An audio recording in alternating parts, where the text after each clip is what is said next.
Hi, mums and dads and grandparents and guardians. Thank you for joining me today. I just wanted to give you a little bit of information outside of what I'm providing to the children.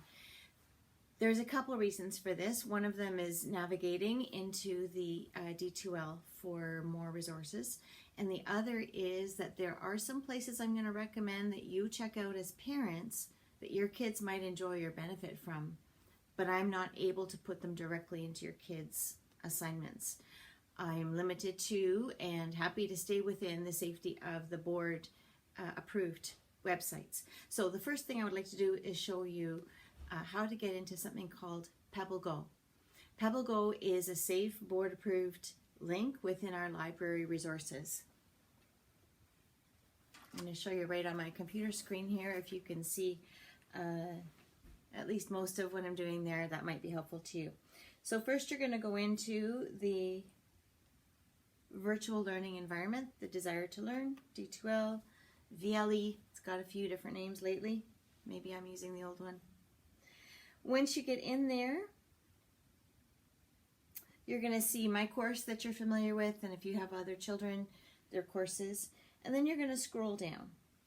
This is the area I'd like to send you next, send your child.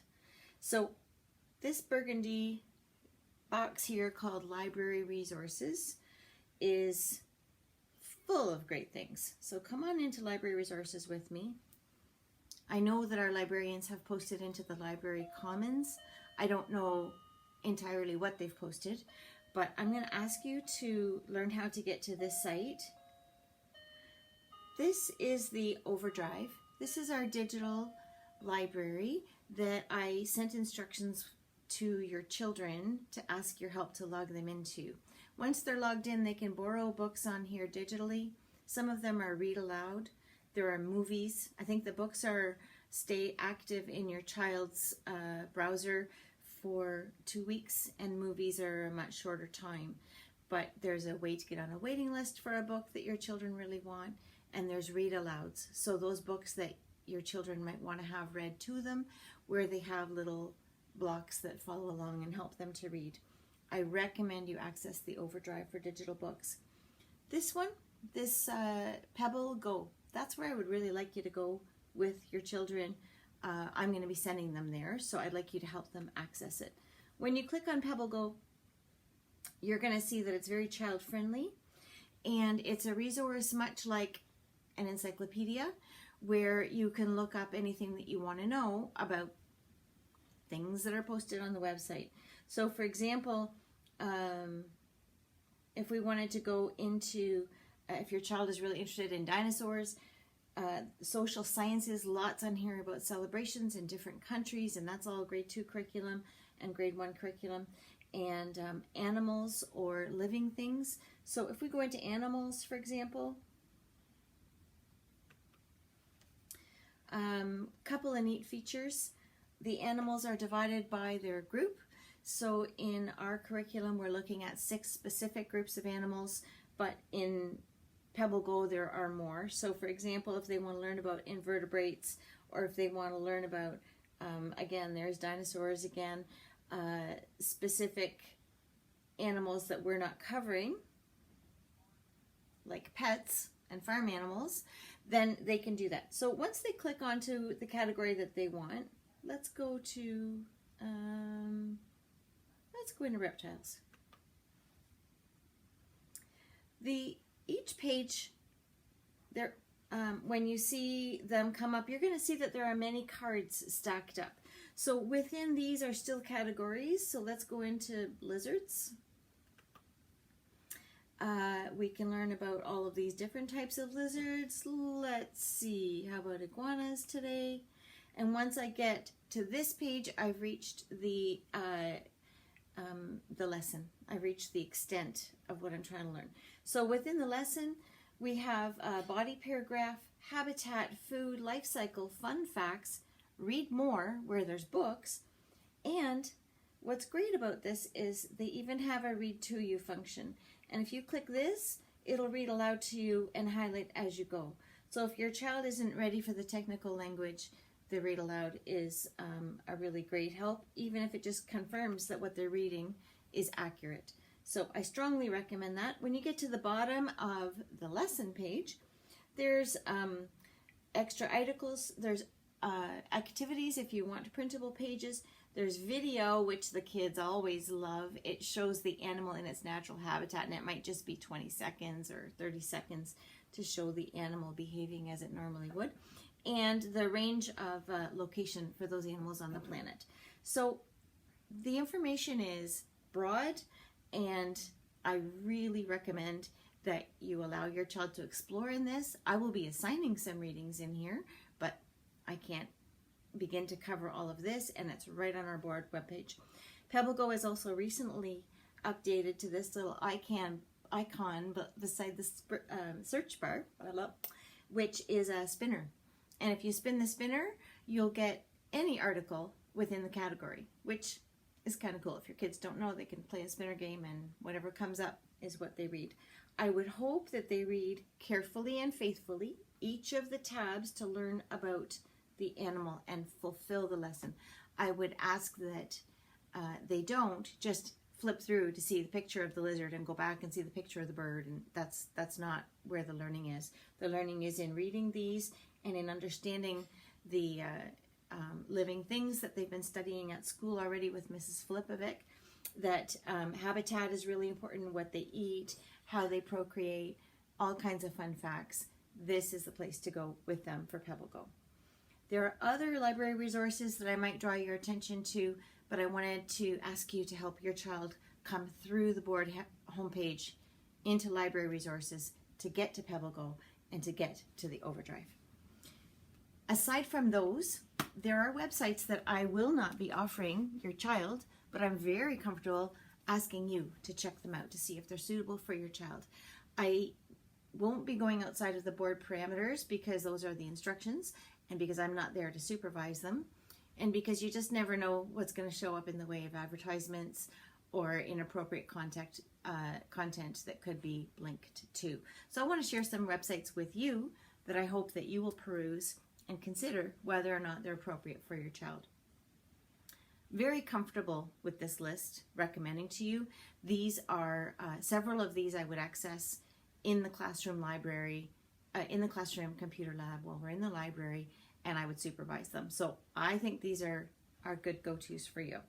TVO.com, I feel very safe about what they have to offer, and they have some great games, including one about the biomes that I hope I'm going to remember the name too while I'm talking to you.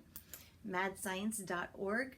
MadScience is a school-friendly resource, and there's lots of great science experiments on there. KidsNationalGeographic.com, love it. Not unlike PebbleGo in terms of the way it covers geography, demographics, and animals, but the kids one in particular is very friendly and is appropriate for your child. This one's kind of cool. bbc.co.uk.